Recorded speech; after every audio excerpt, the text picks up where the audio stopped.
بسم اللہ الرحمن الرحیم۔ سال اول کے اسٹوڈنٹس، لیکچر نمبر 40 اور یہ حصہ نظم کا آغاز آج میں کر رہا ہوں۔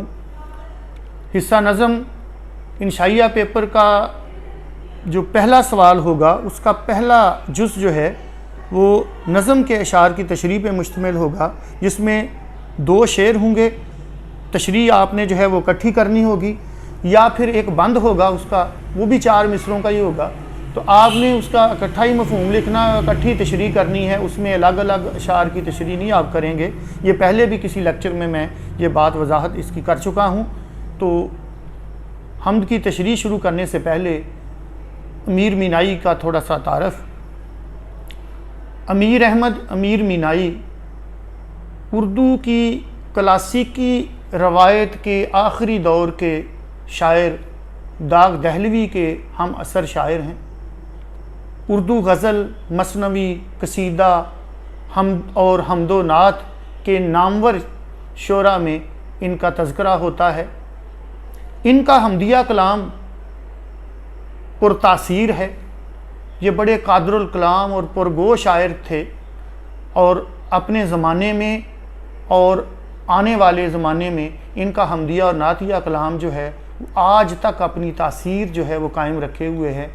مرات الغائب، صنم خانہ عشق، یہ ان کے غزلیات کے دیوان ہیں، اور امیر اللغات ان کا لغت ہے، اور اس کے ساتھ محامد خاتم النبیین اس میں ان کی نعتیں ہیں، اور پھر ان کی 2 مثنویاں بڑی مشہور ہیں، نور تجلی اور ابر کرم، چند دیگر تصانیف بھی ان کی ہیں۔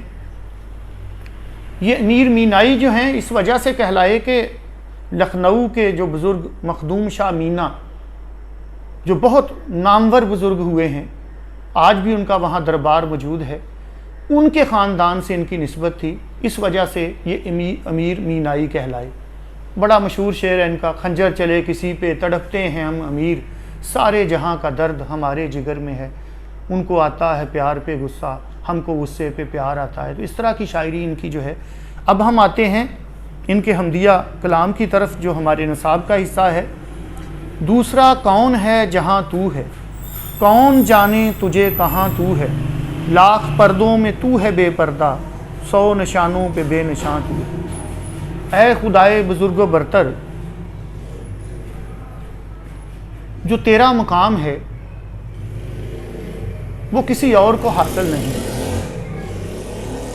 اور کوئی نہیں جانتا کہ تیرا حقیقی مقام و مرتبہ کیا ہے۔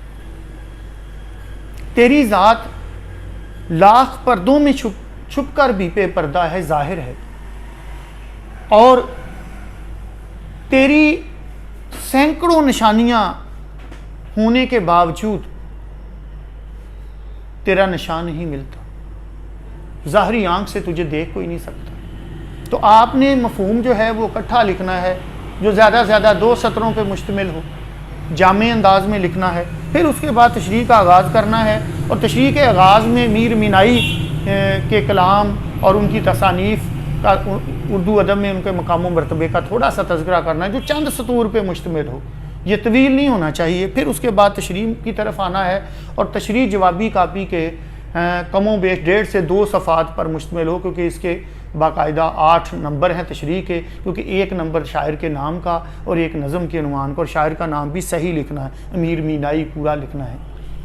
تو شاعر جو ہے وہ کہتا ہے کہ اللہ تعالیٰ، اے خدائے بزرگ و برتر، اس کائنات میں تو وحدہ لا شریک ہے، جو تیری عظمت ہے، جو تیری بزرگی ہے، جو تیری بڑھائی ہے، جو تیرا مقام و مرتبہ ہے، اس تک کوئی نہیں پہنچ سکتا، کیونکہ تو خالق ہے، اور باقی سب کچھ جو ہے وہ مخلوقات کے زمرے میں آتا ہے، وہ مخلوق ہے۔ اس لیے خالق اور مخلوق کا کوئی موازنہ نہیں ہو سکتا، کوئی مقابلہ نہیں ہو سکتا، کوئی ہمسری کا دعویٰ کر نہیں سکتا۔ جس مقام و مرتبے پہ تو فائز ہے، عظمت کے جس مینار پہ، جس بلندی پہ تو ہے، کوئی اور نہیں ہو سکتا، اور تیری عظمت، تیری بزرگی کا ادراک بھی کوئی نہیں کر سکتا کہ تیری سلطنت کی، تیری طاقت کی، تیری سطوت کی، تیری عظمت کی حدود کیا ہیں، اس کا تعین بھی کوئی نہیں کر سکتا۔ تیری ذات بے کنار ہے، لامحدود ہے، لازوال ہے، بے مثال ہے۔ اس لیے نہ تو تجھے کسی سے تشبیہ دی جا سکتی، نہ تیرے ساتھ کسی کی ہمسری کا دعویٰ کیا جا سکتا ہے، نہ کسی کو تیرے برابر ٹھہرایا جا سکتا ہے، نہ کسی کو تیرے جیسا قرار دیا جا سکتا ہے۔ تو عظمتوں، رفتوں والا، بلندیوں والا، تو اس پوری کائنات کا مالک، قادر مطلق، اس لیے تیرے مقام و مرتبے تک کوئی نہیں پہنچ سکتا، کوئی دعویٰ نہیں کر سکتا، اور اگر کوئی دعویٰ کرے گا بھی تو وہ سراسر جھوٹ پر مبنی ہوگا۔ جیسے اقبال نے کہا تھا کہ سروری زیبا فقط اس ذات بے ہمتا کو ہے، حکمراں ہے ایک وہی باقی بتان حاضری۔ کوئی فرعون ہے، کوئی شداد ہے، کوئی نمرود ہے، جو بھی تھے، جتنے بھی طاقتور لوگ اس دنیا میں آئے اور دعویٰ کیا، خدائی کا دعویٰ کیا، سارے قصہ پارینہ بن گئے، پیوند زمین ہو گئے، نام و نشان مٹ گئے، عبرت کا نشان بن گئے، اور خدائے وحدہ لا شریک کی ذات ازل سے ابد تک ہمیشہ قائم دائم رہنے والی، وہ یا حی و یا قیوم، وہ ہمیشہ زندہ رہنے والا ہے، وہ طاقتور ہے، وہ عظمتوں والا ہے۔ اس لیے شاعر نے کہا ہے کہ تیری عظمتوں کا ادراک بھی کوئی نہیں کر سکتا، نہ کوئی شاعر کر سکتا ہے، نہ کوئی زبان کر سکتی ہے، نہ کوئی قلم کر سکتا ہے۔ تھک تھک کے ہر قدم پہ دو چار رہ گئے، تیرا پتہ نہ پائیں تو ناچار کیا کریں۔ تیری ذات کا ادراک نہیں ہو سکتا۔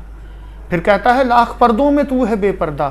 اے اللہ تعالیٰ، اگرچہ تیری ذات پر لاکھوں ظاہری پردے پڑے ہیں، تیری ذات ظاہری آنکھ سے دکھائی نہیں دیتی، پوشیدہ ہے ہماری آنکھ سے، اس کے باوجود بے پردہ ہے، کیونکہ ہر طرف تیری ذات کے جلوے بکھرے ہیں، نشانیاں بکھری ہیں، اور اہل نظر تیری ذات کو دل کی آنکھوں سے دیکھ لیتے ہیں۔ خوب پردہ ہے کہ چلمن سے لگے بیٹھے ہیں، صاف چھپتے بھی نہیں، سامنے آتے بھی نہیں۔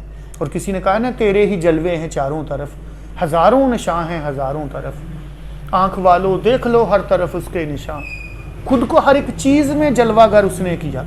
تو اللہ تعالیٰ کی نشانیاں آسمان سے لے کے زمین تک، سمندروں، پہاڑوں، دریاؤں، صحراؤں میں، گلزاروں میں بکھری پڑی، چاند تاروں میں بکھری پڑی، ہواؤں فضاؤں میں بکھری پڑی ہیں۔ ایک ایک ذرہ جو ہے وہ اللہ کے ہونے، اللہ کے وجود کی گواہی دیتا ہمیں نظر آتا ہے۔ بس دیکھنے والی آنکھ چاہیے، دل بینا بھی کر خدا سے طلب۔ آنکھ کا نور دل کا نور نہیں، دل کی آنکھ سے دیکھنا پڑے گا۔ خدائے وحدہ لا شریک کی ذات جو ہے وہ ہر جگہ موجود ہے، اس کی نشانیاں، اس کے جلوے ہر طرف بکھرے پڑے ہیں۔ دیکھنے والی آنکھ درکار ہے۔ اگر ہم ظاہر کی آنکھ سے تماشا کریں گے تو ہمیں کچھ نظر نہیں آئے گا، اس لیے دیدہ دل وا کرنا پڑے گا۔ ظاہر کی آنکھ سے نہ تماشا کرے کوئی، کو دیکھنا تو دیدہ دل وا کرے کوئی۔ اے اللہ تعالیٰ، تو عظمتوں والا، تیری بڑھائی، تیری عظمت کا ادراک عام انسان نہیں کر سکتا۔ کوئی نہیں جانتا کہ تیری عظمت، تیری بزرگی کی انتہا کہاں تک ہے، تیری دسترس، تیری طاقت کی انتہا کہاں تک ہے، تیرا مقام و مرتبہ کیا ہے۔ تو لاکھوں پردوں میں چھپا ہے، اس کے باوجود بے پردہ ہے، دکھائی دیتا ہے، آنکھ والوں کو دکھائی دیتا ہے، دل بینا رکھنے والوں کو دکھائی دیتا ہے، اہل بصیرت کو، اہل نظر کو تو دکھائی دیتا ہے۔ 100 نشان ہیں تیرے، ہر طرف تیرے نشان بکھرے ہیں، اس کے باوجود ظاہری آنکھ سے تو نظر نہیں آتا، تو بے نشان نظر ہے نشانوں کے باوجود بھی۔ تو آج کا جو لیکچر تھا، یہ امیر مینائی کا جو حمدیہ کلام ہے ہمارے نصاب کا حصہ، اس کے پہلے 2 اشعار، آئندہ لیکچر میں اس حمد کی تکمیل ہو